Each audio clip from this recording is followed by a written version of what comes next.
All right, man. Everyone here knows Mark Splude? Yeah. No? Yeah? Woo! Mark Splude's a very angry guy. All the time. Because no one knows how to talk to him, right? Hey, little buddy. I know you have a bright future ahead of you. You look a little strong.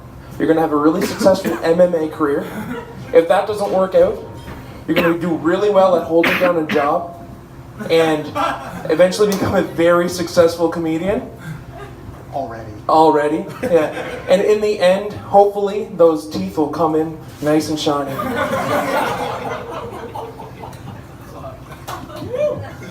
I don't know what the fuck he's talking about.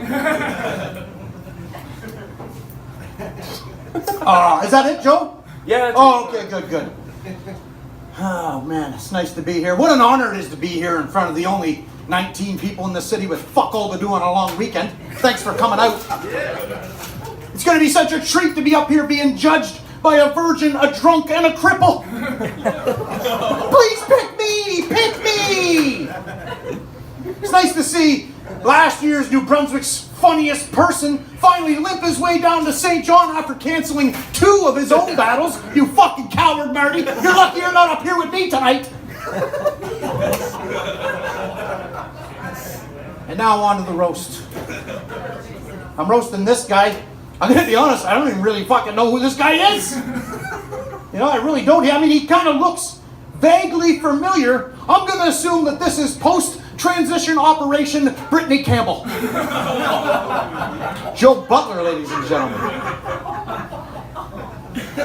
You know, Joe, a lot of people know that Joe is an Elvis impersonator. What a lot of people don't know, he's also a stage actor back in Miramichi. His next role, he's going to play Chief from One Flew Over the Cuckoo's Nest. If you're not familiar with this character, the Chief is a fat, retarded mute. And although they couldn't find someone perfectly suited for the role, 2 on a 3 ain't bad, right, Joe? Yeah, I'm not a mute. Was that 2 roasts? I'm glad you used your top shelf material first. Top shelf? Top shelf. Top shelf. Did you get it down all by yourself?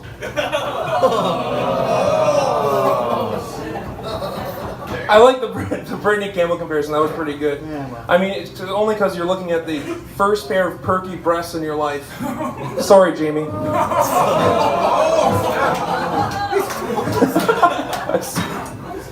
No, Do you have a joke, or? yeah, I do. Thank you. I just didn't know how many I would have to do in that time. So, I was on Mark Splude's podcast recently. He asked me if I was gay. It was a very interesting question. Being asked if I was gay from a guy who is covered in tattoos, projects his masculinity and his insecurities, but dates a girl with a flat ass, broad shoulders named Jamie, whose clit is bigger than his dick. Boy. You obviously, first of all, know nothing about my dick. That's number 1. Pull it all out. Not bad. Not bad. Are you going to insult Mark at all, or is it just going to be the roast question? I love the short jokes, Joe. I love you. this. You know, I'm short, you're fat. You know, there's a big difference between, you know, our shortcomings, though, right? The difference is I didn't eat myself short. That's the. Really have a choice. Anyway, Joe, you know, you're a little bit outmatched here today, Joe. Let's be honest. You know what I mean? I mean, no shame in it. I've been doing comedy for 4 years. You've been doing comedy for 6 months. 6 months. Or in your math, you've been doing comedy for 236 cheeseburgers. The hot dog eating contest is down the hall, Joe. That's like 3 weeks, man. No, I am fat like Santa Claus. I have your Christmas list. All Mark wants for Christmas is his 2 front teeth. Mark Splude is an excellent comedian. Very good. Awesome. Guys, he's hilarious. But he has what's called Kurt Cobain syndrome. Now, Kurt Cobain syndrome is a very interesting thing. It's when artists, musicians, comedians, they think they're very talented, which you are. Oh, you're so good. You're so good, by the way. Don't want to get you angry. You're very good, but the thing is that these guys want to do like what Kurt Cobain did. They want to fight against the system. They don't want to conform to anything, and they just want to become successful overnight. But the only thing in common with Mark Splude and Kurt Cobain is a drug addiction, a daughter they don't take care of anymore, and everyone wishes that he kills himself. That's it? That is it, yeah. You're getting beat by in a comedy competition by Vanity Smurf here, buddy. Yeah. How does it feel? It feels pretty good. All right. I'm just glad you're not my father. So, Joe is an Elvis impersonator, and he also happens to be a comedian here in New Brunswick, proving once and for all that you don't have to look like Elvis to impersonate him, or be funny to do fucking comedy in this area, obviously. You know, I'll tell you this, if I looked like that, I wouldn't be driving a pink Cadillac. I'd be throwing myself in fucking front of it. Danger, moose crossing!